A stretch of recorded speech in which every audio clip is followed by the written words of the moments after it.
Welcome to PJ education. இந்த வீடியோவில் BEO எக்ஸாமுக்கு சைல்டு சைக்காலஜிலேருந்து தான் நம்ம டாபிக் வைஸ் டெஸ்ட்டு பார்க்க போகிறோம். ஒரு யூனிட்டில் ஒரு டாப்பிக்லேருந்து 10 கொஸ்டின் நம்ம தினைக்கும் டெஸ்ட்டாக பார்ப்போம். இந்த வீடியோவில் நம்ம யூனிட் 1 ஹியூமன் க்ரோத் அண்ட் டெவலப்மெண்ட்டில் interaction of nature and nurture கான்செப்ட்லேருந்து நம்ம டெஸ்ட்டு பார்க்கலாம். ஒரு கொஸ்டினாக பார்க்கலாம். First one, man grows into what his environment make him to be. This line was said by. ஒரு தனி மனிதன் தன்னுடைய சுற்றுப்புறத்தை சார்ந்து தான் என்ன ஆகுதுன்னாங்கன்னா அவன் வளர்றான். தன்னுடைய சுற்றுப்புறம் எப்படி அவனை வளர்க்குதோ அந்த மாதிரி தான் அந்த ஆள் வளர்றான். அதுதான் சொல்கிறாங்க. இது யார் சொல்கிறதுன்னு பார்த்தோன்னா ஜேபி வாட்சன்.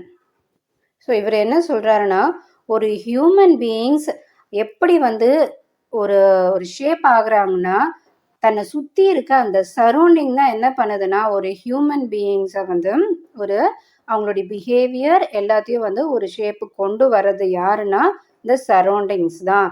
அந்த ஒரு தனி மனிதன் தன்னுடைய சுற்றுப்புறம் எப்படி இருக்கோ அதை சார்ந்து தான் தன்னை என்ன பண்ணிக்கிறான், அதோட அடாப்ட் பண்ணி வாழ ஆரம்பிக்கிறான், அதோட வளரவும் ஆரம்பிக்கிறான். இதுதான் ஜேபி வாட்சனோட கூற்று.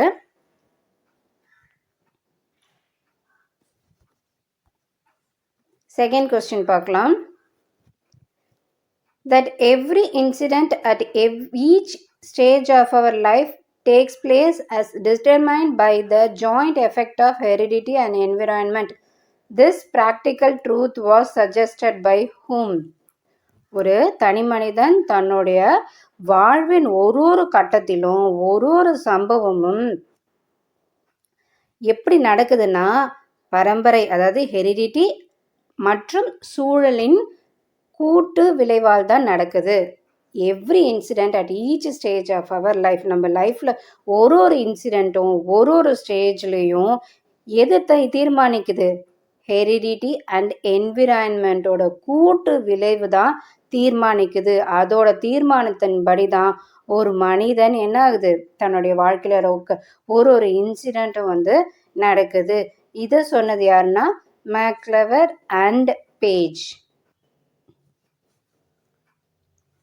நெக்ஸ்ட் தேர்ட் கொஸ்டின் பார்க்கலாம்.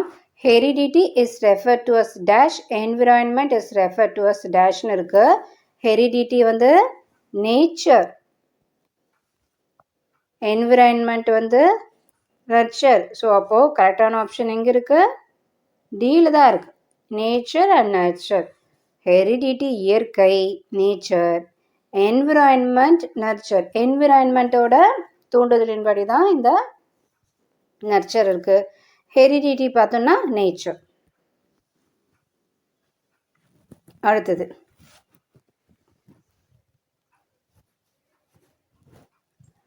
Fourth one, the nature nurture debate refers to.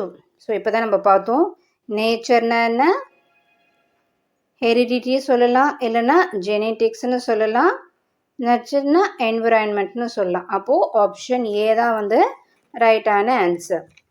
Next one fifth பார்க்கலாம். ஃபிஃப்த் ஒன்ல என்ன சொல்லியிருக்காங்க?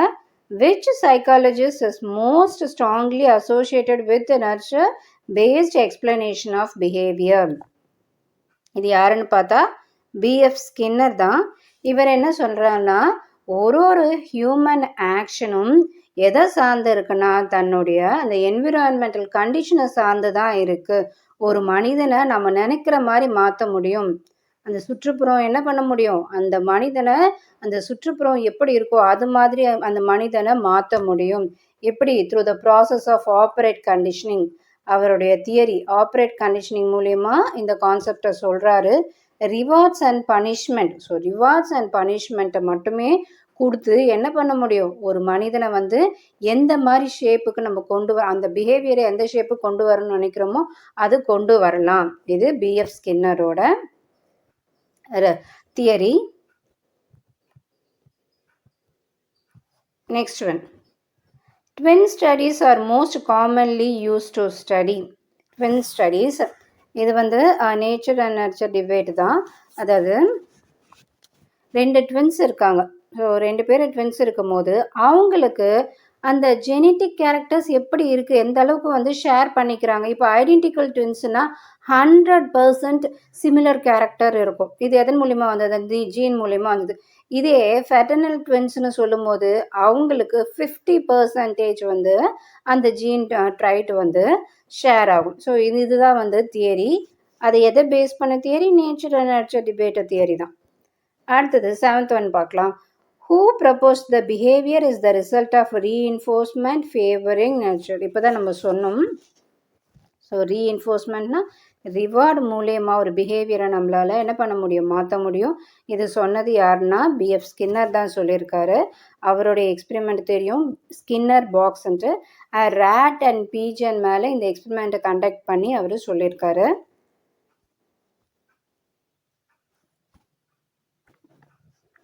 8th ஒன் பார்க்கலாம். The most commonly accepted view today regarding nature and nurture is they interact continuously. ஆமாம் தானே? என்விரான்மெண்ட்டும் சரி, ஜெனட்டிக்கும் சரி, இது ரெண்டும் சேர்ந்தது தான் ஒரு மனிதனை என்ன பண்ண முடியும்? இங்கே இருக்கக்கூடிய எல்லா ஹியூமன் பீயிங்ஸுமே மாற்றக்கூடிய தன்மை எதுக்கு இருக்குன்னா இந்த ஜெனட்டிக் அண்ட் என்விரான்மெண்ட்டுக்கு தான் இருக்குது. அப்போது ரெண்டுமே என்ன? ஒன்றோட ஒன்று சார்ந்திருக்கு, ஒன்றோட ஒன்று டிபெண்ட் பண்ணி இருக்குது. அதனால தான் அதை இன்ட்ராக்ட் கண்டினியூஸ்லின்னு சொல்கிறோம். அடுத்தது 9th ஒன் பார்க்கலாம். The word psychology is a dash word derived from psych and logos.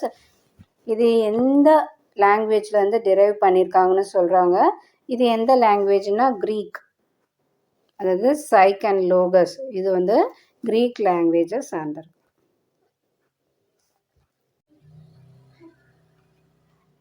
10th one பார்க்கலாம். The theory that all children are born with an innate capacity to learn language is an example of.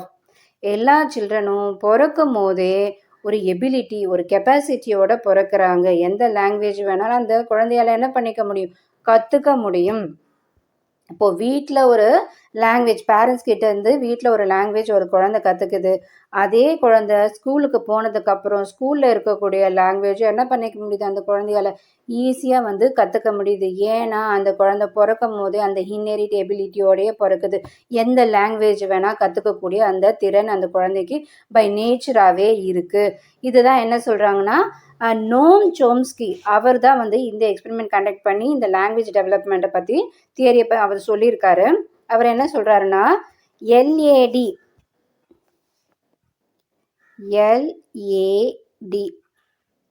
எல்ஏடின்ற tool எல்லா சைல்டுக்குமே பிரெயினில் வந்து இருக்குது. பிறக்கும் போதே அந்த எல்ஏடின்ற tool இருக்குது. அதாவது எல்ஏடினா லாங்குவேஜ் அக்வசிஷன் டிவைஸ்ன்ற டூல் எவ்ரி சைல்டுக்குமே வந்து பிரெயினில் இருக்குது.